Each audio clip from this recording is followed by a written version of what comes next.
The year is 1947. The air in the House of Representatives chamber is not just thick with cigar smoke, it's a cold, heavy fog of suspicion. The spectre of the Red Scare looms, and Charlie Chaplin, the world's most beloved comedic genius, is standing at its epicenter. He is no longer the lovable tramp. The derby hat and bamboo cane are gone, replaced by a dark, meticulously tailored suit.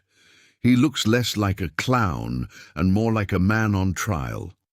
He has been invited to speak, a supposed honor, but he feels the gaze of every senator and congressman like 100 knives. He can feel the ghost of his past, the poverty of London, the whispers of communist and un-American that have haunted him for years. This is not a performance. This is a fight for his legacy, maybe even his life. The first few minutes of his speech are a tightrope walk. He talks about the power of laughter, the common humanity that binds people, and the beauty of art. His voice, rarely heard in public, is soft, almost lyrical, a stark contrast to the venom bubbling beneath the surface of the room. He's halfway through a sentence about empathy being the true measure of a society when it happens. A sharp, clear voice cuts through the silence.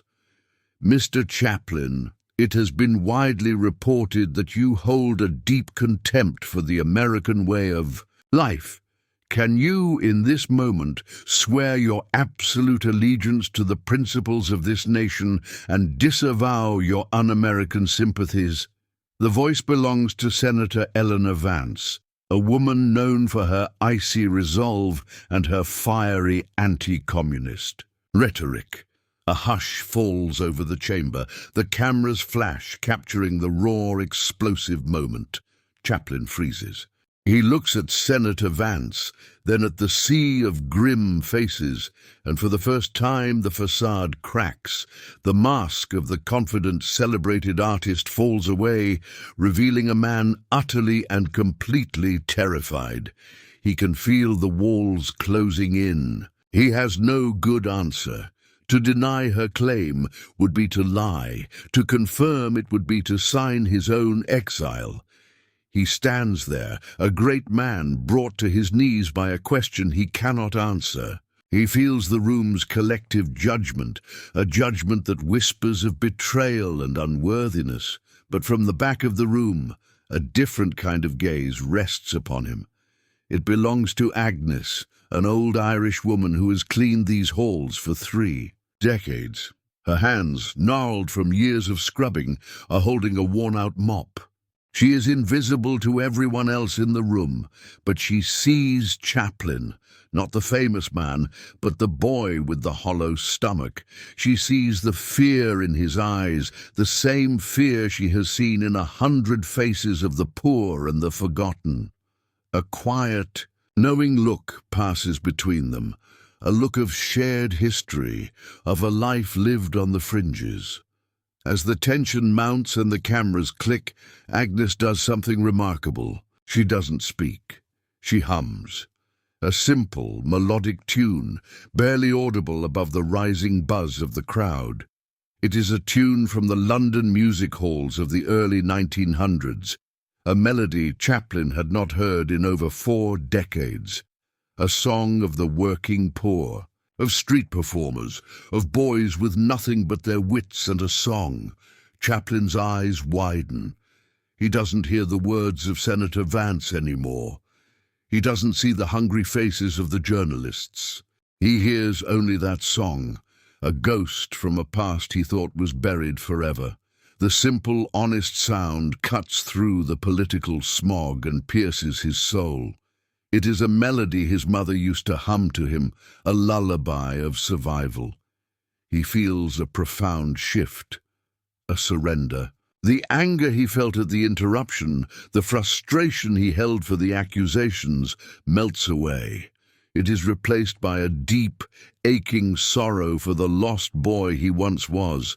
He realizes he cannot fight this with words, because words are the very weapons being used to destroy him. He needs to respond with the only thing he has left, his heart. He takes a deep breath and, to the shock of everyone, walks away from the podium. He moves to an old upright piano that sits in a forgotten corner of the chamber. A collective gasp sweeps the room. Senator Vance shouts, "Mr. Chaplin, you are not excused." But her words are lost to the silence that has now enveloped the crowd, a silence born of pure, unadulterated confusion. Chaplin sits down, his long fingers hovering over the yellowed keys. He begins to play. It is not a famous tune. It is not a popular song. It is the melody Agnes was humming, a song of pure, unvarnished melancholy. It is a song that tells a story without a single word, a story of a street corner in a grimy London alley, a story of a boy with shoes too big for his feet and a stomach too small for his hunger. The notes are simple, but they are heavy with the weight of a life lived on the edge.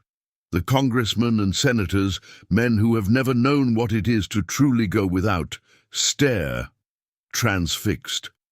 A few older men, veterans of a different time, shift in their seats, a flicker of recognition in their eyes.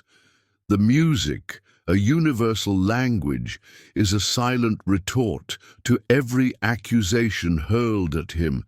It is a testament to the fact that his loyalty is not to a nation, but to a shared human experience of suffering and resilience. What do you think Chaplin was trying to say with this silent performance? Let me know in the comments below. And don't forget to subscribe for more deep dives into the lives of history's most fascinating figures. The music continues, a low, sorrowful hymn. Senator Vance, seeing her political opportunity slipping away, tries a different tactic. Is this a new form of theatrical manipulation, Mr. Chaplin? Are you trying to distract us from your very real political leanings with a little song and dance? Chaplin stops playing for a moment, his hands still on the keys. He doesn't look at her. He looks at the room, at the faces filled with a mixture of curiosity, contempt, and confusion. And then he begins to speak, his voice soft, almost a whisper, so the entire room has to lean in to hear him. This music, this is not a distraction. This is my allegiance. He starts playing again, the notes building slightly in intensity. My allegiance is to the boy who had to make himself laugh just so he wouldn't cry. My allegiance is to the millions of people in this country and every country who know what it is to be hungry, to be invisible. My patriotism is not a flag or a word. It is a song for the person who has nothing. Agnes, the cleaning woman, stands silently at the back of the room, her head held high. She sees that Chaplin has not just heard her humming, he has understood. He is not just playing a melody, he is telling their story. As Chaplin plays, Agnes, with her head bowed slightly, begins to hum again, this time a little louder, harmonizing with the piano. Her voice, thin and reedy with age, adds a layer of raw human truth to the music. The unlikely duet between the world's richest artist and an invisible cleaning lady becomes the center of the universe in that moment. It's a symphony of shared struggle, of silent solidarity. The tension in the room, which had been so sharp and cutting, begins to dissolve. It's replaced by a profound, uncomfortable empathy. The senators and congressmen are no longer looking at a movie star. They are looking at a man, and for the first time, they are seeing him through the eyes of one of their own, one of the forgotten. The best is yet to come. The music swells to a melancholic crescendo, then fades to silence. Chaplin's hands rest on the keys. He gets up from the piano, but he doesn't return to the podium.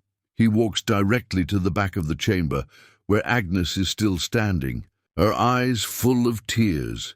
The entire room watches, a collective holding of breath. He reaches her, and with a gesture of profound respect, he takes off his expensive suit jacket. He gently places it over her shoulders. The jacket, tailored for a king of Hollywood, hangs loosely on the frail frame of the cleaning woman.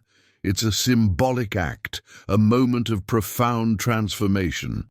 It is the king humbling himself to the queen of the forgotten. He then looks down at her worn-out mop, the symbol of her invisible labor. With a moment's hesitation, he picks it up. He walks to the center of the room, where the light from a grand window hits the polished marble floor. He begins to move the mop, not with the practiced ease of a cleaner, but with the familiar, jerky, and elegant movements of his most famous character. It is the tramp's walk, the iconic Chaplin shuffle. A man who has spent his life pretending to be a common man on screen is now, for the first time, truly embodying the role for the most powerful people in the country. He is not making a joke. He is making a statement. He is showing them his true, unvarnished identity. The man they call a communist is really just a poor boy who learned to sweep floors and make people laugh. The revelation is that his art, his life, and his politics are one and the same, a profound empathy for the struggling, the small, and the unseen. He finally understands that the power he sought was not in the approval of the powerful, but in the simple act of human connection, of recognizing a shared story with a woman he had never met. The applause begins slowly, a ripple that grows into a tidal wave. They are not cheering the movie star. They are cheering the man who found the courage to be a tramp in a suit. The chamber is now a sea of standing ovations. The senators, the journalists, the aides, they are all on their feet, not out of political obligation, but out of a genuine, heart-stirring awe. Senator Vance, her face pale, sits down in stunned silence. Chaplin, still holding the mop, nods to the crowd. He doesn't go back to the podium. He doesn't say another word. He simply returns the mop to its place in the corner, and as he walks past Agnes, he gives her a small, respectful bow. He leaves the expensive jacket on her shoulders. She stands there, a sudden, accidental symbol of dignity and recognition, as the most famous man in the world walks out. Outside, the press is in a frenzy, but Chaplin refuses to speak. He gets into his car and drives away. The camera holds on Agnes, who is still standing in the chamber, a silent monument to the power of a quiet song and a single act of kindness. The audience has seen something extraordinary. They've seen a man accused of betrayal respond with a deeper truth. They have witnessed the rich and the invisible find common ground through music and empathy. The story concludes not with a political victory, but with a human one. It is a story about the true meaning of patriotism, not a flag or a pledge, but a profound and unwavering belief in the shared humanity that connects us all. It reminds us that our greatest strength is found not in our power, but in our humility, and that the greatest moments of redemption can come from the most unexpected places. What part of the story most touched you? Let me know in the comments below. And don't forget to subscribe to the channel for more untold stories from history.